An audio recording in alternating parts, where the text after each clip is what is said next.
తాగుండి ఇచ్చావు, మంచినీళ్ళు ఇవ్వలేదు. పొరపాటు అయిపోయింది బాబు, వచ్చేస్తున్నాను.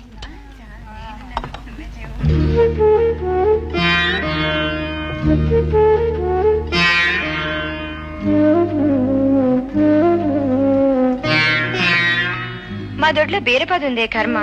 మా అమ్మ రోజు బీరకాయ కూర చేసి చంపేస్తోంది. ఇవాళ మీ ఇంట్లో ఏంటే? మా ఇంట్లోనా? మా ఇంట్లో బంగాళదుంపల వేపుడు, టమాటా పప్పు. ఒక పెసరే. స్వప్న, ఆ ముద్దపప్పు వేపు ఎంతసేపు అలా చూస్తావే? వన్ వే ట్రాఫికే కదా, కానీ తిను.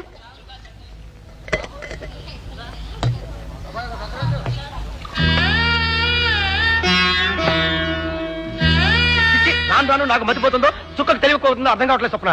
ఇవాళ ఇడ్లీ పెసరట్టు అస్సలు బాగలేదని తెగ చదువుతోంది. కాస్త రుచి చెప్పు. మీ చేత చేస్తే బాగా కుదరకపోవడం ఏంటండి? అదే నాకు ఆశ్చర్యంగా ఉంది. నువ్వు తిని చెప్తాను.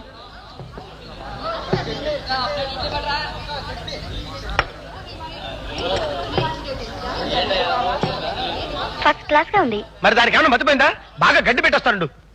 ఎలాగో ఎంగిల్ చేసావు కదా, ఆ కాస్త తినే. చచ్చిపోతున్నావు అనుకో, రోజుకో గోల. ఇవాళ ఉప్మాలో ఉప్పు ఎక్కువైందంటుంది. కాస్త రుచి చెప్పు స్వప్న.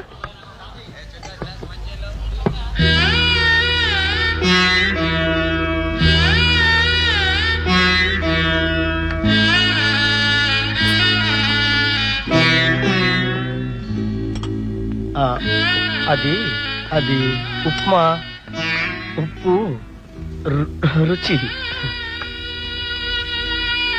Thank you very much. అలాంటి పెద్ద మాటలొద్దు. తిను.